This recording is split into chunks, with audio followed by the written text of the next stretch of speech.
नरेंद्र मिंगनी खेड़ा 28 साल के युवक ने एक बड़ा कमाल करके दिखाया है। इन्होंने जो अन्नपूर्णा नेपाल की विश्व की जो सबसे ऊंची चोटी पर इन्होंने देश का तिरंगा झंडा लहराकर पूरे देश का नाम रोशन किया और पर्वतारोही क्षेत्र में पूरे भारत में यहाँ हरियाणा में नाम रोशन किया है। तो नरेंद्र से जानते हैं। नरेंद्र, आपने अभी जो एक फतेह किया है उसको लेकर बताएं, किस तरीके से फतेह किया।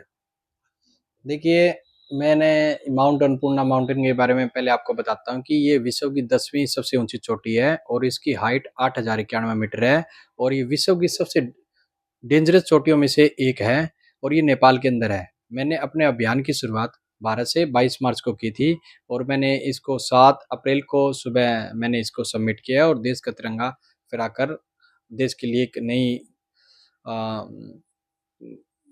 देश के लिए एक नया मैंने मतलब आयाम स्थापित किया है। और इसमें काफ़ी ये माउंटेन काफ़ी चुनौतीपूर्ण था, काफ़ी चैलेंजिंग था और तूफ़ान, मौसम बड़ा ख़राब था इसमें और एवलांच का खतरा तो हमेशा हमारे लिए बना होता था। ऊपर से बर्फ़ पड़ती रहती थी और उन बर्फ़ पड़ती के अंदर से निकलना और फिर सबमिट करना, तो ये काफ़ी हमारे लिए चुनौतीपूर्ण रहा है।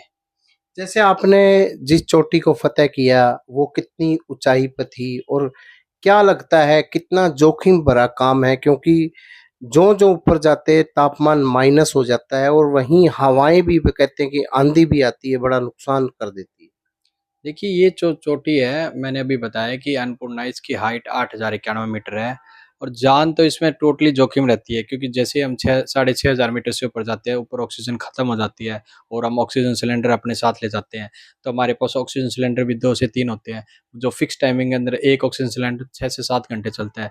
तो 3 हमें टाइम फिक्स हो जाता है, हमें उस टाइम के ड्यूरेशन के दौरान हमें सबमिट करके वापसी आना पड़ता है। उस दौरान अगर अगर मौसम खराब हो जाता है, तेज़ हवाएँ चलती है, तापमान में बिल्कुल गिरावट आती है, जो टेम्परेचर होता है -30 से -40 तक पहुँच जाता है। उस माइनस टेम्परेचर और उन तेज़ हवाओं के अंदर फिर हमें सबमिट करना है, वो हमारे लिए काफ़ी टोटली जान जोखिम जैसा होता है, कभी भी हमारी जान जा सकती है, कभी भी किसी को नहीं पता होता है हमारे साथ क्या है। जैसे अभी 6 तारीख को अवलांच आया था जिसमें 2 शेरपाओं की डेथ हो गई थी और मतलब काफ़ी मौतें होती है ऊपर जाके शरीर थक जाता है, तो काफ़ी चुनौतीपूर्ण हमारा मतलब ये काम रहता है। नरेंद्र, ये बताए कि पर्वतारोही क्षेत्र में आगे आपने क्या लक्ष्य रखा है, आगे कौन सी चोटियों को आप फतेह करने जा रहे हैं। देख अभी जो जैसे कि विश्व के अंदर 8,000 मीटर से ऊपर की 14 माउंटेन है, अगला जो मेरा लक्ष्य है वो उन सभी 14 की 14 चोटियों पर देश का झंडा झंडा फहराकर एक नया आयाम स्थापित करना है। तो इससे पहले अभी तक कितनी चोटियों को फतेह कर चुके हैं, जो देश में और विदेशों में। अभी मैंने जैसे माउंट लोसे विश्व की चौथी हाईएस्ट पीक थी उसको फतेह किया है, अभी अन्नपूर्णा किया है, उससे पहले मैंने माउंट किलिमंजारो जो अफ्रीका की सबसे ऊंची चोटी है उसको 5 दिन में 2 बार फतेह करके मतलब फर्स्ट इंडियन हूँ जिसने 5 दिन में 2 बार उसको फतेह किया है। उसके अलावा मैंने देश के अंदर भी काफ़ी माउंटेन क्लाइंब किया है, माउंट फ्रेंडशिप हो गया, माउंट बिसिरो, यूनम इत्यादि मैंने काफ़ी माउंटेन क्लाइंब किया है देश के अंदर तो। तो जैसे इस फील्ड में परिजन, माता-पिता और अन्य लोगों का किस तरीके से सपोर्ट रहा है? देखिए, सबसे पहले तो मेरे फैमिली, माता-पिता उनका हमेशा सहयोग रहा है। उन्हीं के सहयोग के कारण अभी जैसे मैं माउंटेन क्लाइंब कर रहा हूँ और आगे भी उनका उन्होंने पूरा सहयोग अभी मेरे को दे रहे हैं, कह रहे हैं कि आप आगे बढ़िए और माउंटेन क्लाइंब के इसके अलावा मेरा समाज हो गया, मेरे गाँव हो गया, मेरे दोस्त हो गया, सभी ने मतलब मेरे को पूरा सहयोग दिया है और आगे भी बिल्कुल सहयोग देते आ रहे हैं मेरे को। तो जैसे अभी आप फतेह करके आए, तो आपका किस तरीके से गाँव में स्वागत किया गया? अभी जैसे मैं फ़तेह करके आया था तो गाँव के अंदर अच्छा ढोल ढमाकों से और पूरे गाँव ने मेरे को सम्मानित किया। समाज हो गए, पूरे रिश्तेदार हो गए, जितने दोस्त हो गए, सब आए और सब ने मेरे को बहुत अच्छे से सम्मानित किया गाँव के अंदर। ग्राम पंचायत ने भी बड़ा अच्छा सम्मान दिया मेरे को। बात की जाए केंद्र सरकार की और हरियाणा सरकार की, पर्वतारोही क्षेत्र में कई युवा इस फील्ड में आगे बढ़ रहे हैं, चोटियों पे बढ़ रहे जा रहे हैं। तो क्या लगता है हरियाणा की जो सरकार है, उनको सहयोग कर रही है, नहीं कर रही, क्या देखते हैं? देखिए, सरकार ने अभी माउंटेनिंग क्षेत्र के लिए हमारी एक पॉलिसी बनाई हुई है, जिस पॉलिसी के अंदर 10 माउंटेन है। उन 10 में जैसे कोई भी आप अगर माउंटेन क्लाइंब करते हो, तो उसमें स्टेट गवर्नमेंट का 5 लाख रुपए कैश अवार्ड है, प्लस सी ग्रेडेशन स्पोर्ट्स कोटा है। उस कोटे से आपको जॉब के अंदर फ़ायदा हो जाता है और कहीं आपको एडमिशन लेना हो एजुकेशन इंस्टीट्यूट में, उसमें आपको फ़ायदा हो जाता है।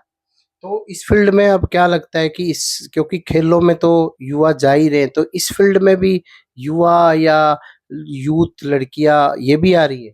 देखिए अभी-अभी जैसे हम जैसे आगे बढ़ रहे हैं और हम तो यंग बच्चे उनको काफ़ी मोटिव कर रहे हैं, काफ़ी आगे बढ़ने के लिए प्रेरणा दे रहे हैं। तो हमें देखकर काफ़ी जो युवा बच्चे आज काफ़ी मेरे पास कॉल और मैसेज भी आ रहे हैं कि हमें भी आपके इस क्षेत्र में जाना है। तो युवा जो है काफ़ी अभी आ रहे हैं, स्टार्ट कर रहे हैं, ट्रैकिंग कर रहे हैं। धीरे-धीरे इसके बारे में जानकारियाँ ले रहे हैं माउंटेन के बारे में और हम उनको गाइड कर रहे हैं, प्रॉपर गाइड कर रहे हैं। तो धीरे-धीरे काफ़ी युवा आगे बढ़ रहे हैं अभी।